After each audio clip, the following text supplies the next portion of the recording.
ඇමරික එක්සත් ජනපදය විසින් එල්ල කරන ලද බංක බස්ට බෝම්බේ පිළිබඳ නවතම තොරතුරු අපිට වාර්තා වී තිබෙනවා. විශේෂයෙන් මෙය රාත්තල් 30,000ක් වූ තරම් බර විශාල බෝම්බයක් GBU 57AB කියන විදිහට තමයි මේක හඳුන්වලා තියෙන්නේ. විශේෂයෙන් ඉරානයේ ෆෝඩෝ, නතාන්ස් සහ ඉස්ෆහාන් මේ ප්‍රධාන නගර ආශ්‍රිත කලාප තුනේ තමයි මේ න්‍යෂ්ටි ක්‍රියාකාරකම් සිදු වුණේ. මින් ෆෝඩෝ කියන ප්‍රදේශයට තමයි මේ බංකබස්ට බෝම්බ 6ක් ඇමරිකා එක්සත් ජනපදය විසින් එල්ල කරලා තියෙන්නේ. ටොමහක් බෝම්බ 30ක් නතාන්ස් සහ ඉස්ෆහාන් ප්‍රදේශවලට එල්ල කරලා තිබෙනවා. විශේෂයෙන් ෆෝඩෝ වලට එල්ල කර මෙම GBU 57 බංකබස්ට බෝම්බ එක ප්‍රථමයෙන්ම භූගත මට්ටමේ ඉඳලා අඩි 200ක් පොළොවට හාරාගෙන ගොස් පළවෙනි බංකබස්ට ප්‍රහාරය එල්ල වෙනවා. අඩි 200ක් එය පළවෙනියෙන්ම පොළොව ඇතුළට යනවා.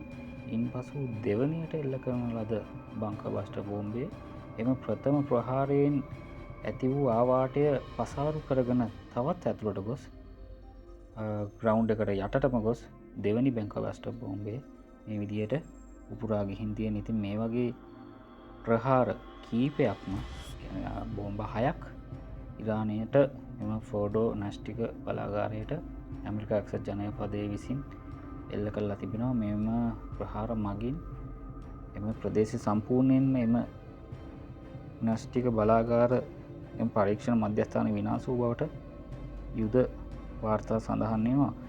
ඒ වගේම ඉස්ෆහාන් සහ නතාන්ස් කියන ප්‍රදේශවලටත් එල්ල කරලා තිබෙන ටොමාහක් බෝම්බ 30ක් ෆෝඩෝ වලට එල්ල කරලා තියෙන්නේ බංකබස්ට බෝම්බ 6ක්.